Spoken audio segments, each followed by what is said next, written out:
अमरीकी नायब सदर जेडी वेंस के पाकिस्तान पहुंचने से पहले 14 अमरीकी जहाजों में उनका साजो सामान पाकिस्तान लाया गया। इन 14 जहाजों में से 3 जहाजों में सिर्फ कम्युनिकेशन के आलात लाए गए, जबकि 7 अमरीकी जहाजों में अमरीकी नायब सदर के प्रोटोकॉल की गाड़ियां और सिक्योरिटी के जदीद तरीन आलात लाए गए। हालात अभी खत्म नहीं हुए, 3 जहाज मजीद आए जिनमें सिक्योरिटी इक्विपमेंट और हसास नौयत के आलात मौजूद थे, और एक जहाज ऐसा था जिसमें ऐसा सामान लाया गया जिसकी तफसीलात सामने नहीं आ सकी। अमेरिका के साथ C-17 फौजी तैयारे लग्जरी बुलेट प्रूफ बम प्रूफ गाड़ियां लेकर नूर खान एयर बेस पर लैंड किए। जेडी वेंस के काफले में 40 से 100 गाड़ियां हो सकती हैं। अमरीकी सदूर का प्रोटोकॉल अमेरिका में ही इतना ज्यादा होता है कि आप उनकी गाड़ियां गिन गिन कर थक जाएंगे, लेकिन गाड़ियां खत्म होने का नाम नहीं लेंगी। ये तो फिर एक जंग ज़दा खित्ता है। यहाँ उनकी सिक्योरिटी का क्या आलम होगा। सिक्योरिटी की हैवी बैग्स जो मोटरकेड के आगे चलेंगी वो अलग से हैं, वो भी इन जहाजों के जरिए पाकिस्तान लाई गयी।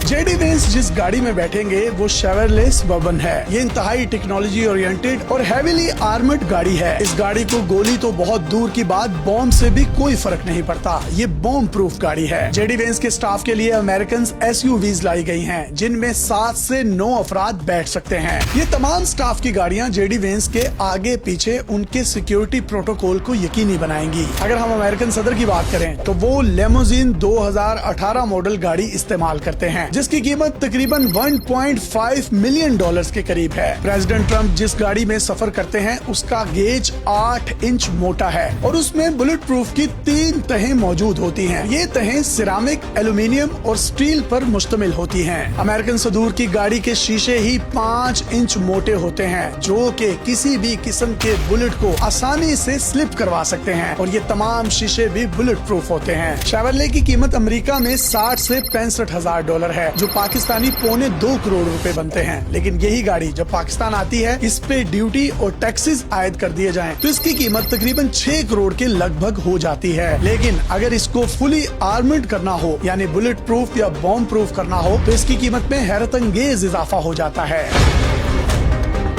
जेडी वेंस के काफले में C-17 जहाजों में कुछ जैमर्स गाड़ियां भी लाई गई हैं, जो जेडी वेंस की गाड़ी के आगे बतौर सिक्योरिटी या जैमर का किरदार अदा करेंगी। इन जैमर्स में ये खसूसियत है कि ये कई 100 मीटर दूर लगे हुए बॉम्ब को डिटेक्ट करके उसको मुकम्मल तौर पर जैम कर सकती हैं। अमरीकी नायब सदर के काफले में C-17 जहाजों के जरिए एक एम्बुलेंस भी आई है, और ये इतनी टेक्नोलॉजी ओरिएंटेड और जदीद है कि जिसका आप सिर्फ ख्याल कर सकते हैं। अगर हम प्रेसिडेंट ट्रंप की गाड़ी की बात करें तो उनकी गाड़ी के टायर भी इस तरीके से डिजाइन किए जाते हैं कि अगर चारों टायर भी पंक्चर हो जाएं तो गाड़ी मुसलसल चलती रहती है, रुकती नहीं है। अमरीकी सदूर की गाड़ियां बहुत ज्यादा धुआं छोड़कर पीछे लगी हुई मशकूक गाड़ियों के लिए विजिबिलिटी 0 कर सकती हैं। इन गाड़ियों में सड़क पर तेल फेंकने की सलाहियत भी मौजूद होती है। अगर मशकूक गाड़ियां स्क्वाड का पीछा कर रही हों तो वो सड़क पर गिरे हुए तेल से फिसल कर इधर उधर हो जाएंगी। और तो और अमरीकी सदूर की गाड़ियों में आंसू गैस फेंकने की सलाहियत भी मौजूद होती है। प्रेसिडेंट की गाड़ी में एक फ्रिज होता है। इस फ्रिज में प्रेसिडेंट के ब्लड ग्रुप से मैच करता हुआ खून होता है, और ये खून की बोतलें किसी भी एक्सीडेंट या इमरजेंसी की सूरत में फौरी तौर पर प्रेसिडेंट को लगाई जा सकती हैं। अमरीकी सदूर की गाड़ियों के दरवाजों के हैंडल में इतना शदीद करंट होता है कि कोई भी अनऑथराइज्ड पर्सन अगर उसको खोलने की कोशिश करे तो उसको शदीद करंट का झटका लगता है, और ये झटका 120 वोल्ट तक का हो सकता है। अमेरिकन प्रेसिडेंट की गाड़ी के दरवाजे का वेट हवाई जहाज के दरवाजे के वेट के बराबर होता है। अमरीकी सदूर की गाड़ी का अगर टोटल वेट किया जाए तो ये 6000 केजी से 9000 केजी तक हो सकता है। अब जैसे अमेरिकन सदर की सिक्योरिटी को यकीनी बनाने के लिए इतने इकदाम किए जाते हैं, ऐसे ही वाइस प्रेसिडेंट की सिक्योरिटी को यकीनी बनाने के लिए ये 14 बड़े फौजी जहाज, जिनको C-17 कहा जाता है, इसमें ये तमाम किस्म के इक्विपमेंट, कम्युनिकेशन के आलात और गाड़ियां लाई गई हैं, ताकि अमरीकी नायब सदर की सिक्योरिटी को यकीनी बनाया जा सके। अपने मेजबान यासिर शामी को इजाजत दीजिए और देखते रहिए डेली पाकिस्तान। अल्लाह हाफिज।